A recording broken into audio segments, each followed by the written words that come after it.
You're a mum, you're a mum, you're a busy mum. Come listen to the Busy Mum podcast. Life hacks and inspiration for the busy modern mum. Hi and welcome to the Busy Mum podcast. I am your host, Jackie DeCampo. This podcast's sole focus is to interview busy mums and sometimes dads that usually have a business or at the very least a bustling side hustle. We cover areas like why they got into business in the first place, what their greatest lessons are or fear is, and how to overcome that. We talk all things marketing, advertising, systems, processes, cash flow, which is my favorite part, whether they have a product-based business or a service-based business, and all things related to business. And also, we talk about how they manage it with a family life as well. A little bit about me. I'm 38 years old, married to Ben DeCampo. We have 2 daughters. I am a co-founder of Milkman Grooming Co. I host this podcast and I am a mad keen gardener. If you want to share your story, please reach out, or if you're interested in sponsoring an episode, again, please reach out. My packages are very reasonable. My email is thebusymumpodcast, that's M-U-M, podcast @gmail.com. Now let's dive into this bloody fantastic episode. Well, Rosemary, welcome to the Busy Mum podcast. How are you this morning? Yeah, very good. Thank you. Excellent. Can you tell me a little bit about yourself, your businesses, because you have a few different things on the go at the moment, what you specialize in and how you actually got started? I cut my teeth on social justice in South Africa at the time of apartheid when things were pretty tough, and I was a trainee social worker. That work was very much inside of prisons, ganglands, people having really a hard, tough life. And I believe that work was very much about getting people out of real prisons and thinning the walls between those who are marginalized and others. But my work in Australia for the second half of my career has been very much about getting people out of the prisons in their minds. So trying to thin the walls between the things that they hold themselves away from and the things that they need to do. My passion is creating triple win. So wins for you, those around you in the world. And I think there's so many ways of doing that. And I see people doing incredible stuff and I help them to do it better. Okay. So I've never heard of a triple win. I've always heard of like a win-win situation, a win for me and a win for you. But adding that third win for the world, I think, creates a much nicer outcome. It's an interesting paradigm because I always say win-win is good, but triple win is better. So yes, it's great if we can create wins for ourselves and the people around us. But when we can create wins for ourselves, the people around us, and the world, what's interesting is that becomes almost like, I see it as a triangle, and that triangle starts turning. And as it starts moving, it becomes dynamic, and there are usually more than 3 wins once you start getting that right.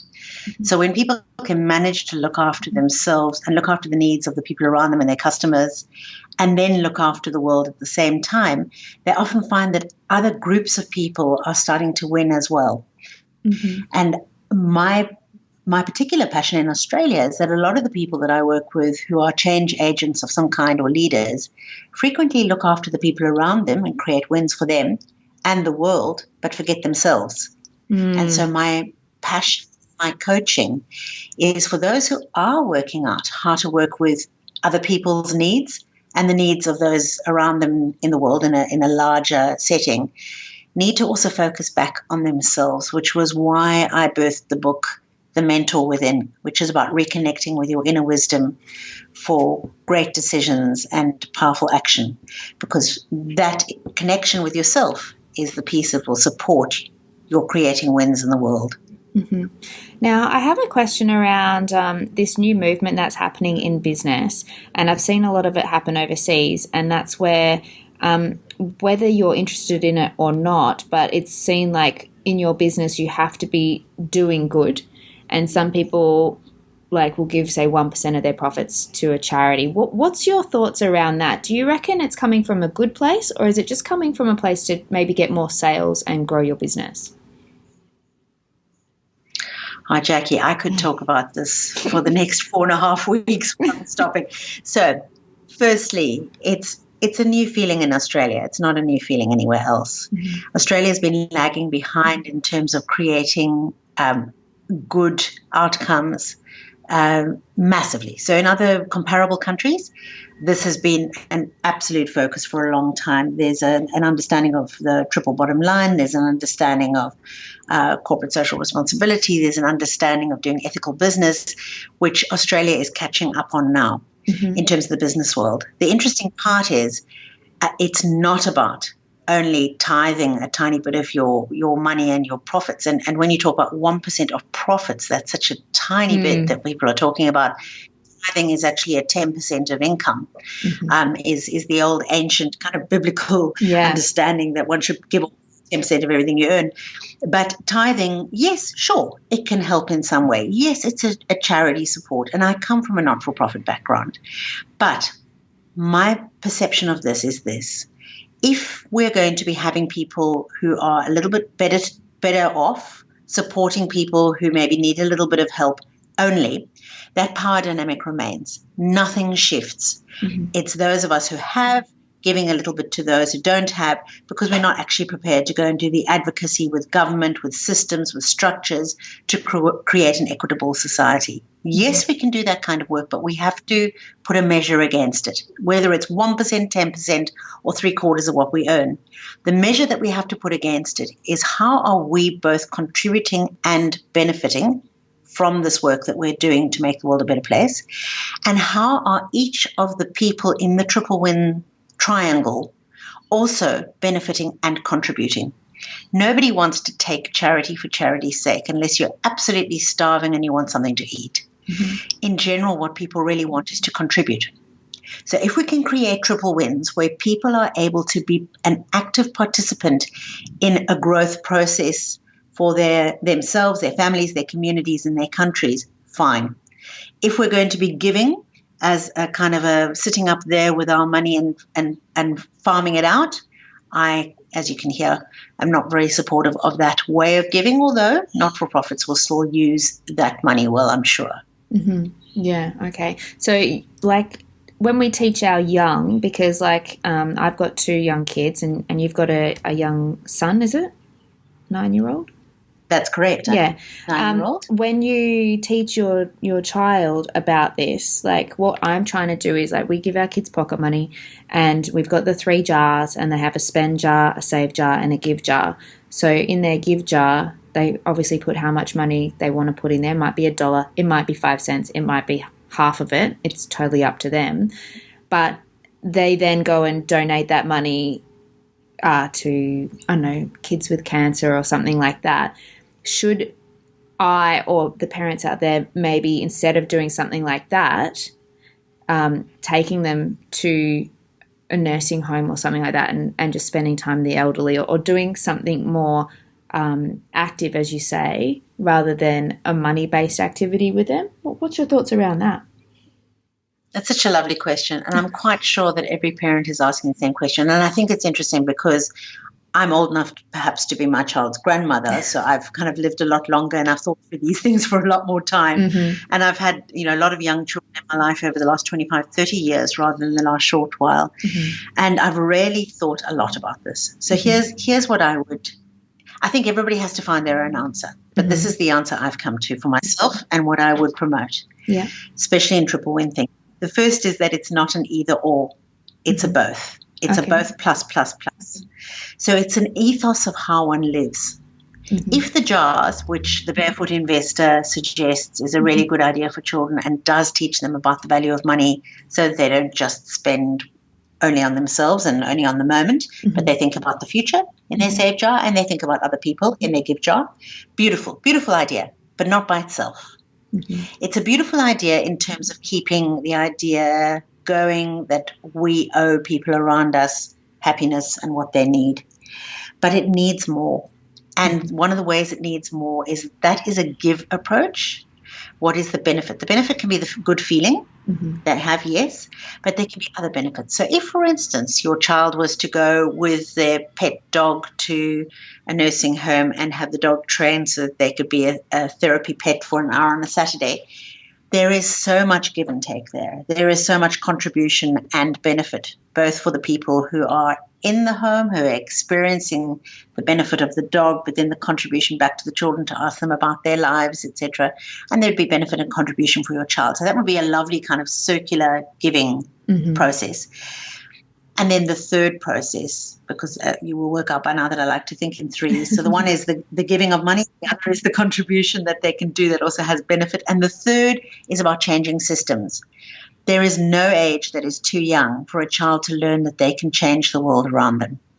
So one of the things that we talk about a lot in our home is when my child comes home with a complaint about something that's happened at school, the first thing we do is understand what's happened and support him if it's something that's upset him. And the second thing we do is we say, how would you like to change that in your life so that it's better for you? And then we say, and how can we change it in the school system so that it's better for everybody? Now, we only did that for a short while, and believe me, my child will do that first now. He will come home and say, we need to write a letter to the local council because we need to go to the school and talk to them about, because we need to ensure that boys and girls are not treated differently in the classroom. It's really unfair when the girls hit someone and nobody says anything, the boys hit someone and they get a yellow card. What is that teaching us about gender equality? And my child at 9 will ask those questions all the time and be a warrior for change. He'll also write the letters, and he'll also go to the people with support that he wants to make the changes. He wants people to make the changes. And I think it's those 3 areas that we need to take our children through to create triple wins. Yeah, I like that. I really do. Because everyone with a child in primary school has these issues come up almost on a daily basis. Yes. But I never thought of it as in, writing letters to your counsellor and writing letters to the school. And because I always try and just, my take, until, I know a different take, is that trying to give my kid the tools to deal with it in the moment so it doesn't create, this massive rippling effect. But maybe that needs to actually happen for change to occur. So yeah, no, I like how you came up with that. And what you're doing there is you're giving your child the benefit of sorting out something that's traumatic, and you have to. You are the parent, and your first priority is to support your child to get the tools they need, yes.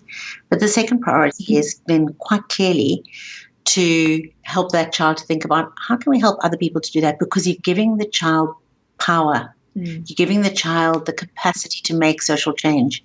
And that is a massive thing for children, for them to see that they are not victims of climate change or victims of gender imbalances or victims of pedophiles. There are people who can, if they spot something that's a problem in the playground and they see some person hanging around, that they can take responsibility and go to a teacher and say, I think there's a problem over there. And they feel great when they do that. They feel great. Yeah, definitely. They want to be the leader. I know my kids like to be the leaders. They don't want to be the sheep. They want to be the leaders. So, and they get really frustrated if, say, other kids are copying them. And I say, you shouldn't feel frustrated. You should feel proud because, they obviously see something in you that they want to do as well. So yeah, very good. I just want to move on to you do 3 offerings alongside your main focus, which is to create change for a better world. Yeah. Can we talk about those 3 offerings as well? Yeah, I'd love to. I'd love to. So one of the things that frustrates me to death is going to conferences, workshops, and meetings, and they're a waste of time and money. It just drives me insane. We all have triggers. But I'm thinking, especially having grown up, I suppose, in a third world environment where I've met people who have never actually seen physical money, and people who live on the amount that is about, $1.20 a day or whatever. And then you go to a conference that costs $500,000. Everyone turns up in their heels. I look around and scan the place and I go, every woman here cost $1,000 just to turn up with her hair and her heels and her nails and her whatever else, and then her transport. Especially this is women's leadership conferences very often. And then we all feel good, and we have lovely food for the day, and we have really great speakers talking about how we can serve the world. And we go home, and there's absolutely no shift. $500,000 spent on what exactly? A feel-good day? Yeah. Now, feeling good, fine. It's a nice thing to do, but it's just not enough. So I became very frustrated with this over a period of time. And I started creating because I facilitate a lot of conferences and workshops and things. And I started facilitating processes that create traction for change. So if one is going to have a conference, I would believe that the first thing that has to happen is that there's a really good pre-planning process where people are deciding why they're going there and what they want to get out of it. Then there's the conference day itself, which can be the splurge of the money and the effort and the everything else. But then there has to be a follow-through where people actually can do a 30-day challenge, or can have some coaching, or can have some meetings of people that they've met at the conference where they keep an accountability group or buddy afterwards. And this conference strategy with the 3 components of the pre, middle, and post actually means that what happens at those workshops or meetings continues, and that it's worthwhile, and that you can see the benefit and you can measure it. So I've become a conference strategist, and it's around the content and the process, not necessarily around, okay, which venue and what food you're going to have, although I'll help with that. But I do love working with where there's a budget already to run something. How do we make that budget worthwhile of time and money? Yeah, and so provide value. Provide that value. Value. Yeah.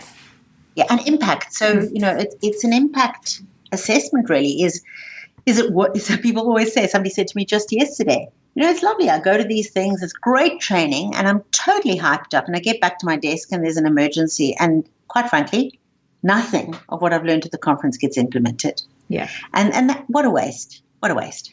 So when so you just do action items, is that right? Or a 30-day challenge? And do you check back in with all those people that have come to the conference to make sure that, they're doing the work? Or how do you get that value and impact happening?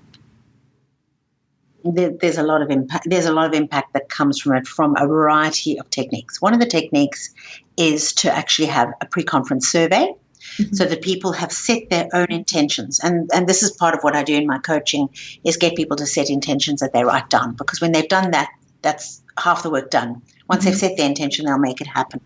At the actual conference, there is a time where I would take them through setting their intentions, revisiting them, whatever they've said beforehand, revisiting what they want to do on the day, and giving themselves some goals that they're going to have during the day or the few days that this process takes place, with very often a little sort of a reference group that they'll end up coming together with, or an accountability group. So they might meet a group of people at the beginning they've never met before.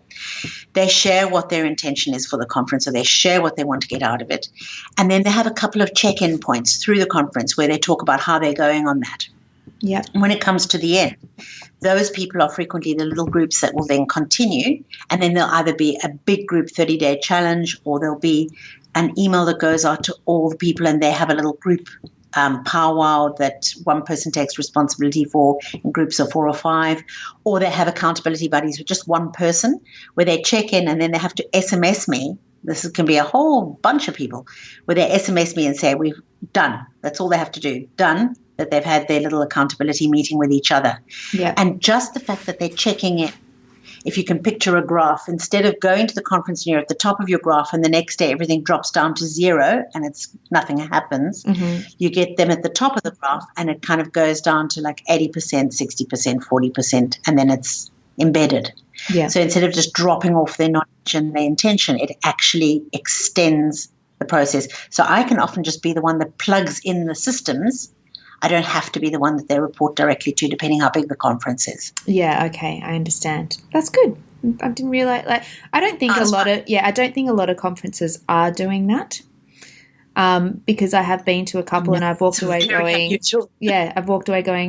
well, that really was a waste of time and money. So, and I do get frustrated that I just don't tend to go to them anymore, because I think if I want to learn something, I'll go to YouTube and really find an expert who's doing a talk on it, and I'll do it that way. So you do conference strategy, which we've talked about, and the other one you do as well is start your coaching practice program for women. Can we talk about that too? Yeah. This is based on the fact that I've been coaching women, particularly women, some men, for a very long time on working with their passions. So what is it that they love doing? How do they turn that into a small business?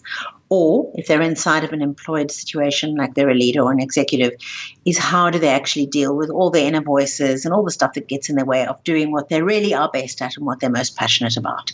So freeing women to do their passion, whether it's earning for them in an employee situation or earning from them as a business. Mm-hmm. Now, what's interesting is that a lot of women I know coach or support people free. They are good at something, so people just contact them and say, hey, can you help me with this? And they'll end up doing a little bit of coaching or mentoring, but they don't charge for it, and it's not part of their practice. A few people have said to me, how could I start building this in as a kind of a side hustle where I support people in this accountability type structure that I've just spoken about with the conference strategy, where people set intentions and you run alongside them as they try and make those things happen. Mm. And so I'm just at the moment gathering my first group of people who want to learn the basic skills of running an ethical, boundaried coaching practice. And they don't have to be coaches as their normal work. So this is a brand new thing for you, is that right? It's brand new to teach it in this way. I've taught coaching before, and I've been a coach for many years. Yeah. But it's this kind of way of getting people to actually set up their own little coaching practice will be new. Okay. Now, I looked at doing coaching, but again, I feel like I need to have so many more years under my belt before I can coach people. But then in the same breath, people say, well, you just coach the people that are 1 or 2 steps behind where you are. Is that true? Is that how you would kind of view it? If someone with not a lot of life experience or was quite a bit younger want to do coaching, is that how you would maybe advise them? No, that would be what I'd advise people if they wanted to be a mentor. Okay. So if you want to be a mentor, the people have to be 1 or 2 steps behind you. You have to have got ahead because you're mentoring them to take them through a process. If you're doing the kind of work that I'm suggesting, anybody can coach anybody, because I teach a couple of techniques that are around, and this goes back to my book, The Mentor Within, around you becoming your own best manager. Mm-hmm. So my practice is around getting people to start self-coaching so that they have a meeting with themselves every Monday. They have a set of things that they work through. They have an accountability buddy or a coach who supports them to meet their goals. And it's not about high-level, excellent coaching skills, which, yes, one should learn. It's really about being available to people to help them to set their intentions and to reach them. Mm-hmm. And so that can be done with somebody who's way ahead of you, just because you're organized and because you're their accountability coach or their support person. Mm-hmm. It's a kind of a service leadership thing rather than kind of a top-down coaching practice. Yeah, okay. And the third thing that you've niched down into is the Facilitator's Emergency Toolkit. What is all this one about? So when you stand in front of an audience in a meeting or a workshop or a conference or a group that you have to run, most people are quite comfortable with a kind of a training environment where you've got a couple of PowerPoint slides and you're telling people something, or you're just maybe chairing a meeting, or you're just presenting. What people really want when they go to sessions with people is to make the best of the knowledge, skills, and experience that is in the room. So it's not just about the person who's out front. It's about who else is there. What is happening in that room? What knowledge can be shared? What skills can be shared? What experience can people draw on from one another? And a facilitator takes all the knowledge, skills, and experience in a room and helps to move it in a particular direction that the group has decided they want to go. Now, if you're presenting, you can still use facilitation tips and tricks alongside or at the beginning of or at the end of the work that you're doing. But what happens is that people are too frightened, because if they give the opportunity for people to engage and the people engage in a way that they can't cope with, it becomes an emergency in the room. And people maybe take over, or they take the thing in a different direction, or they become belligerent, or whatever happens. Mm-hmm. So many people who stand up in front of audiences just try and keep the control and try and stay the expert. Yes. What I offer them is a facilitator's emergency toolkit. How do you plan so there is not an emergency in the room if you're going to use facilitation skills? And if an emergency arises, how do you deal with it? Yeah. So when you've got somebody who takes all the space, how do you shut them down? Got somebody the heckler. Is it about the heckler? Yeah, it's the heckler. It's the one who thinks they know more than everybody in the room. How do you prevent those things happening? Because if you actually manage the roles in the room, you don't get such difficult behavior, unless you've got someone who's always difficult. And then if you've got difficult people, how do you have the sort of 3-step to managing them type of process? What do you look for? How do you help people to really go for what I call just-in-time learning? So in other words, that they're in the room really learning or being part of what they want to be there for. It's about setting expectations that they set themselves and then massaging those expectations into whatever the plan was for that particular event. Okay. So I teach a lot of people who I think would be called accidental facilitators, people who don't see themselves as facilitators but need the skill set. Mm-hmm. And those are the people that I aim for, not experienced facilitators. They know how to do this stuff. Yeah, okay. And what's your, say, top tip if something is to break out like this? You do get that heckler or someone who thinks they know more than you. Like, what would be the first, like, draw card that you would teach these accidental facilitators? The three-step in your process. So the first thing is to mention, without looking at the person, what it is that needs to happen. We're all here today to work on what our major blocks are when we're out in the field doing community engagement. Well, that's what we're here for. So you just repeat the general trend and you say within that, one of the rules that you've set as a group might be, and we're all going to have at least an equal amount of time to speak. So you don't look at the person you're talking about. You just reiterate the goal of why you're there, and you reiterate one of the golden rules that you've set at the beginning. Mm-hmm. When the person continues, because they won't take it, you then turn to the person, look them in the eye and say, so-and-so, we're trying to, and you repeat the same thing. Okay. We're trying to, as a group, and we're trying to do this. So make sure that you just hold back a little bit so that other people can have a turn. So you talk directly to them and ask them to stop their behavior. Then they continue. Then you've got 2 options as your third step. The one option, if you're in a group where you're trying to really build team, is to say to the group, so-and-so has already been asked to stop this behavior. I can see it's frustrating people in the room. What shall we as a group do about that? And you need to be a highly skilled facilitator to manage that. Yeah, wow. Yeah. And the other thing is to actually say to that person, I have asked you if you could please do this. You've continued. Would it be possible for you to choose whether you want to be here or to leave this group if it's frustrating you? Oh, wow. And that's very hard to do.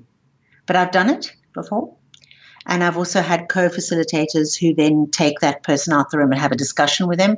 Or I've allocated somebody who's very strong in the room to go out with that particular person and say, could you 2 step outside and just work out how best to sort this out?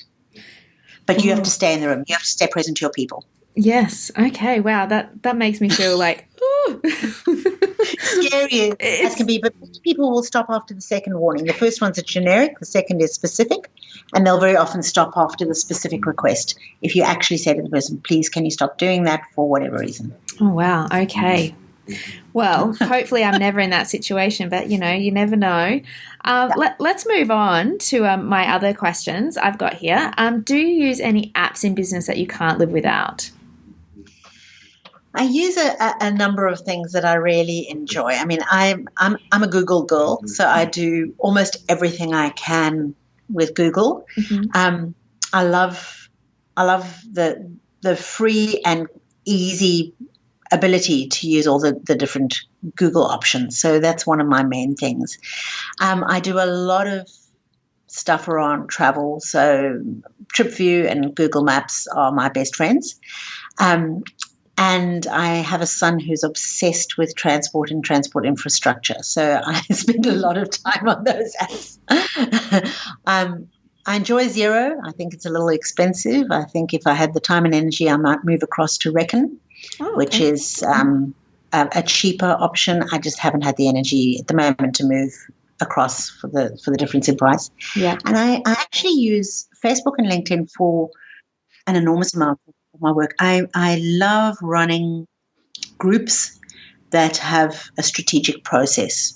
So on Facebook particularly, I have a couple of groups that I run or that I'm part of, which are people that I can go to for questions that I have. This morning, for instance, I was asking a particular group about what is the practice in Queensland for the acknowledgement of country when you're doing a group there, because I know what the process is in New South Wales and I need to know quickly because I'm doing something on Monday, exactly how it's done in Queensland. And I got a reply within 5 minutes with all the details I needed on a Facebook group that I'm part of. Beautiful. So I really love that. I think there's a huge amount that can happen through strategic groups on Facebook, not waste of time stuff. Mm-hmm. And LinkedIn as well is a particular friend of mine. I try not to get overwhelmed by the number of apps that are available, but I will use things like Slack, which is really good for group process. And I will use whatever the particular client I'm working with. So, for instance, Trello, I really enjoy that as well. Now, I'm going to skip the next question because I think the where do you get your business information from and why kind of links in with that that other apps question. So you've mentioned LinkedIn, and you say that you also get your business information from LinkedIn. How do you get your business information from LinkedIn? What I intend to do is make sure that I don't just accept every invitation that comes my way with LinkedIn. Mm-hmm. So same with Facebook. So what I will do is I will try and gather a group of people around me who I would respect and that I think are leaders in their field. And every now and then I'll trawl through a variety of posts. Mm-hmm. And those posts will give me an idea of what is the cutting edge in that particular area that I'm interested in. I also will go to those particular people and I might have a look at what they've posted over a period of time. So I find that very useful because it's very current. And while I can have a look at Google and I can do my research in a variety of ways, I would usually find certain people that I would kind of know in my mind. Those are the ones I'll go to when I need stuff, and they'll have it on LinkedIn. Mm-hmm. And you also mentioned a group which is now called DENT. Was it originally called KPI, which is Key Person of Influence? Can you talk to me more about that?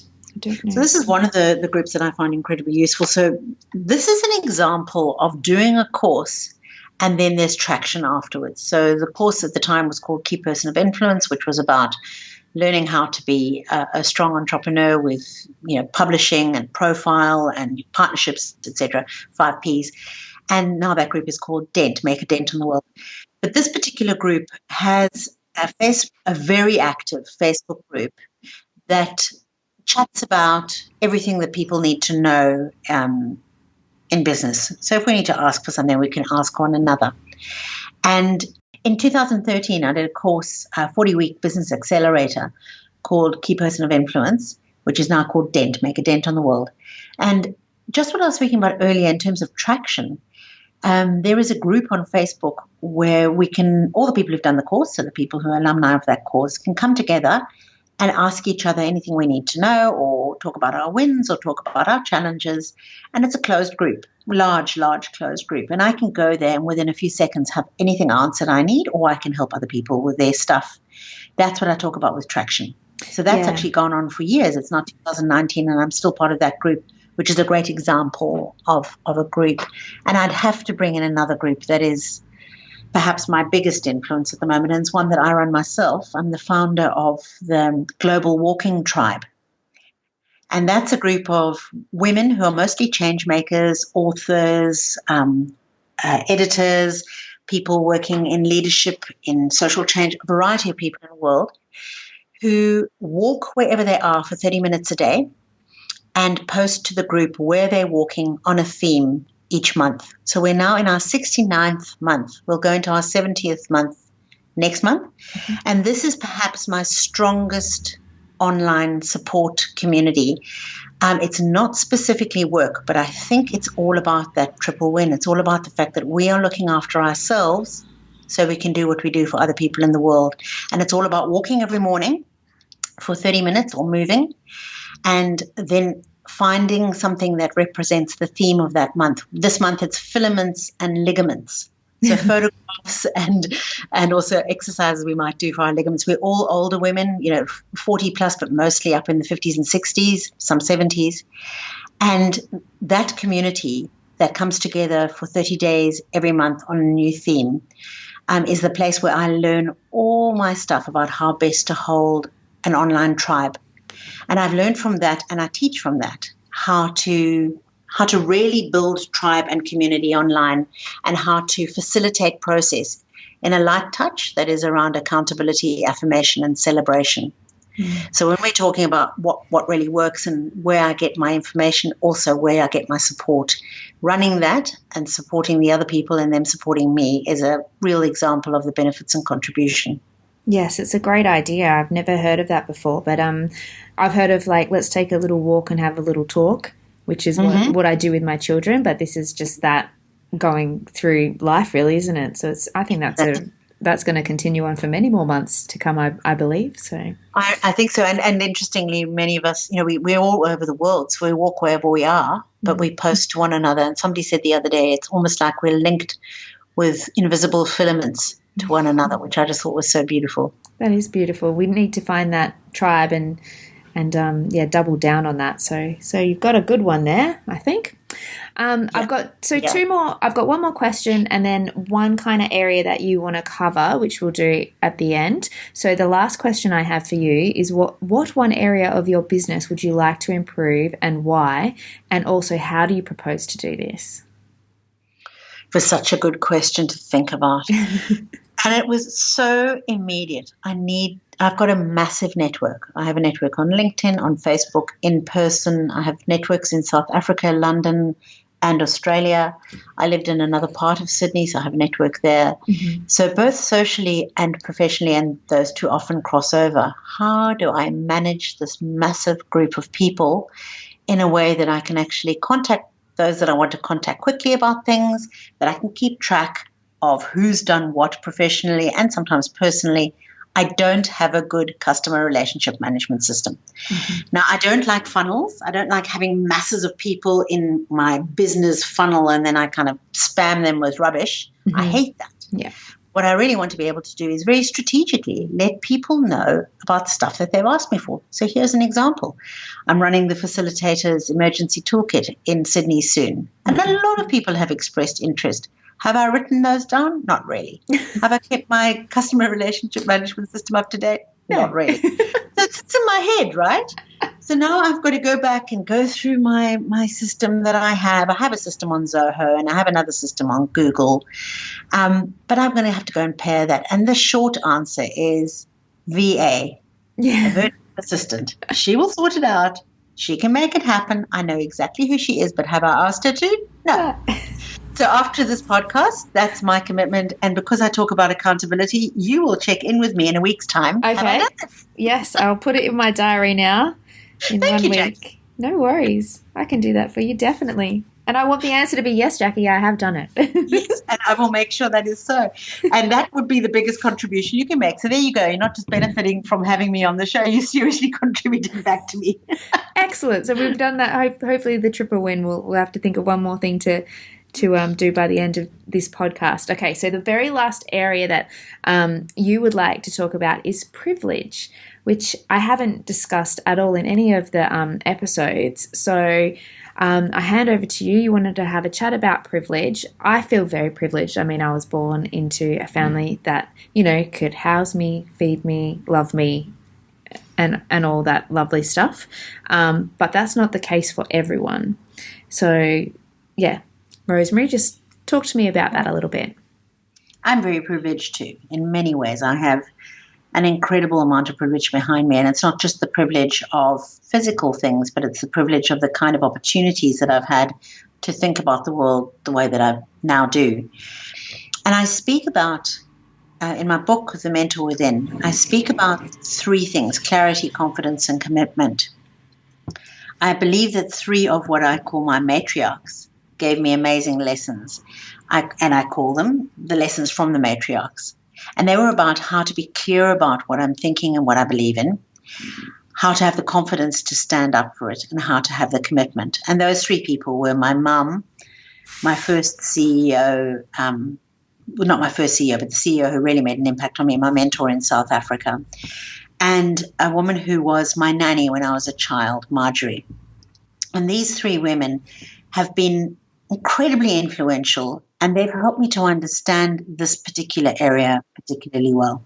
So living in South Africa, you just need to go down the street and you will see the difference between the haves and the have-nots, and it's very stark. So people will have no home, no place to sleep, no food, no sanitation, and 3 kilometers away there'll be houses with 5 or 6 bathrooms and 7 bedrooms, etc. So that's very stark. But what I think is almost more important is the fact that people don't know where they sit on the privilege scale.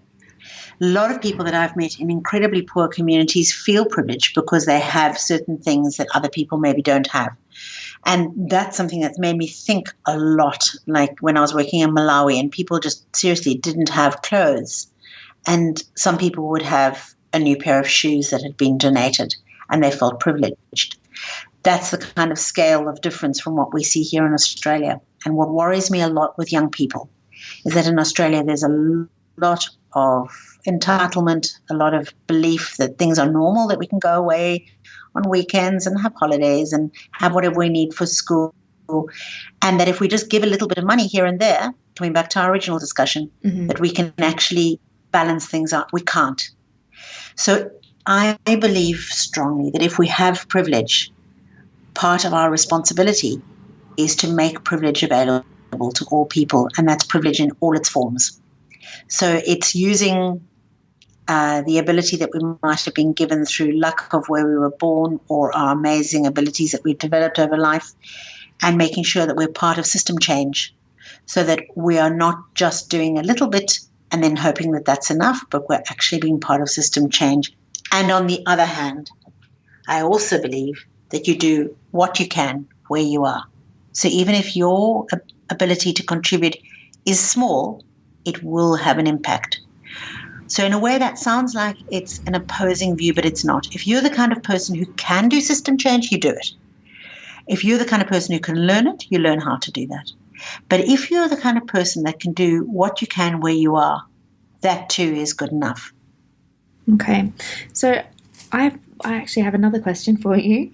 Do you believe down to your core, though, that everyone can have privilege, like from where you stand? Because there always seems to be like greed and all that gluttony and all that stuff coming into like the human nature, that there's, I think you're in the minority in terms of if you can make change happen, you will. But I think there's a majority of people out there that probably won't do it. So my belief structure would be very different from that. I think the majority of people will do what they can where they can, if they are not pushed in a particular direction by the kind of media culture where one monopoly can push a particular line and get entire countries or entire communities to think in a certain way. So I think, yes, it is quite possible for everyone to have some form of privilege. Whether everybody is going to work towards that, I don't know. What we get to hear is the really bad stuff. So what is news? News is something that is out of the ordinary. So when we hear about the gluttony, when we hear about the fraud, when we hear about the rape, when we hear about the murder, that is because it's out of the ordinary, therefore it's newsworthy. And this is a very interesting other debate. If news were to focus on the ordinary and people would read it, which they won't, we would realize that what we are seeing is extraordinary stories rather than ordinary stories. So if we're able to, and this is something we have to teach children, to be able to analyze what we're seeing around us and what we're hearing so that we can have a take on what's important and to put it within a context, we will realize that, no, the world is not filled with greed, gluttony, and impossibility. That is held by a few people, and very often it's the people who rise to the top of community, rise to the top of politics, rise to the top of organizations, and therefore they have a voice, and therefore we hear about them. There are thousands of people like you and me, and like so many busy mums who are doing the best they can where they can, and they're making sure that they impact the best they can as well. Plus, many, many dads and men in the world also are not the pedophiles and the rapists and the whatever else that we hear about. They're the people being ethical. Absolutely. And needs to be done. The reality is that those who are going to make the news are the ones that we will remember. And therefore, like Jacinda Ardern does, don't give them a voice. Don't give them what they want. Just allow for the other type of news to filter through. And yes, I think that some form of privilege is available to everybody. And I don't know whether we have to think of it as privilege or human rights. So I think human rights are available to all people, and some of us can start to appreciate the human rights we have and understand that they are privilege. Absolutely. I mean, we could talk for hours on this one topic alone. We really could. But it's given my audience food for thought, and hopefully they'll just take away that little bit more, the triple win. Like, good for you, good for me, good for the world. So I think that's my main takeaway from our conversation, this triple win. And in each of those different components, if there can be both a benefit and a contribution, that's the easy way to test it. So when a child comes to you or when a friend comes to you and you're trying to help them out, how can you contribute and benefit, and how can they contribute and benefit? Because that makes it turn rather than just being a give. Yes, absolutely. Well, thank you so much for your time, Rosemary. It's been a pleasure to talk about all these different topics with you. Jackie, thanks for the opportunity. It's wonderful to be able to unpack it. Thanks for listening to the latest episode of the Busy Mum podcast. Don't forget to let your friends know, and also subscribe to the iTunes channel, and also my socials if you want to see what I'm getting up to. A brand new episode is out every Monday morning, just like clockwork.